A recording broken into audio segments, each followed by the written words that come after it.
سماجی کاری 93 میرے ذہن میں ایک خیال تھا جسے میں شیئر کرنا چاہتا تھا۔ عام طور پر دیکھا گیا ہے کہ جب کوئی اچھا کام کرنے کا فیصلہ کرتا ہے جس کے لیے وقت، توانائی اور یہاں تک کہ دولت بھی درکار ہوتی ہے تو وہ اکثر دوسروں کی طرف سے روک دیا جاتا ہے۔ سب سے پہلے رکاوٹ شیطان ہے جو نیک کاموں سے روکنے کی بھرپور کوشش کرتا ہے۔ دوسرا رکاوٹ انسان کا باطن ہے جو سستی اور لالچ کا عادی ہے۔ آخری رکاوٹ دوسرے لوگ ہیں۔ بدقسمتی سے ان میں سے اکثر رکاوٹیں ڈالنے والے اکثر مسلمان ہوتے ہیں جن کا ایمان کمزور ہوتا ہے۔ چونکہ ان کا ایمان کمزور ہوتا ہے اس لیے وہ چھوٹے چھوٹے اچھے کام کرنے کی عظمت کی قدر کرنے میں ناکام رہتے ہیں، اور ان کا کمزور ایمان انہیں دنیاوی لذتوں سے لطف اندوز ہونے کی طرف مائل کرتا ہے جو نیک اعمال کرنے سے براہ راست ٹکراتی ہے۔ تو یہ لوگ اکثر یہ سوال کرتے ہیں کہ مسلمان کیوں اچھا کام کرنے کی کوشش کر رہا ہے، خاص کر وہ کام جن کے لیے وقت، توانائی اور دولت درکار ہوتی ہے۔ مثال کے طور پر ایک مسلمان ایک ایسی ویب سائٹ بنانے کا تہیہ کر سکتا ہے جو اسلامی معلومات کا اشتراک کرے۔ دوسرے اکثر ان کے منصوبے کو کم تر قرار دے کر انہیں روک دیتے ہیں کیونکہ وہ اچھے کاموں کی اہمیت کو اہمیت نہیں دیتے۔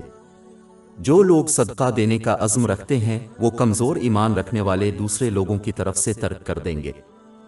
اگر انہیں غیر متوقع مالی مشکلات کا سامنا کرنا پڑتا ہے تو وہ انہیں اپنی دولت پر قبضہ رکھنے کے لیے ڈرانے کی کوشش کریں گے۔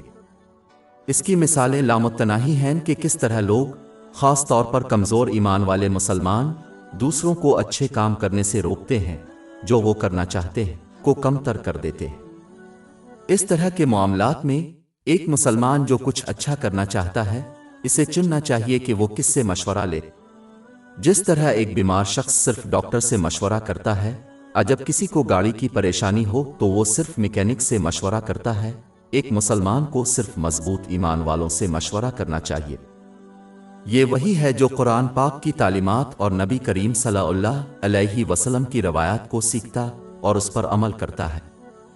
صرف وہی شخص چھوٹے اچھے کاموں کی اہمیت کو سمجھے گا اور اس لیے دوسروں کو ان کی ترغیب دے گا۔ کسی ایسے شخص سے مشورہ نہیں کرنا چاہیے جس کے پاس اسلامی علم نہ ہو، کیونکہ وہ صرف اپنے منصوبے کو حقیر سمجھیں گے اور آخر کار اسے اس سے باز رکھیں گے چاہے اس کی نیت بری کیوں نہ ہو۔ اس نصیحت کی طرف باب 30 آیت 60 میں اشارہ کیا گیا ہے، اور وہ آپ کو پریشان نہ کریں جو یقین نہیں رکھتے۔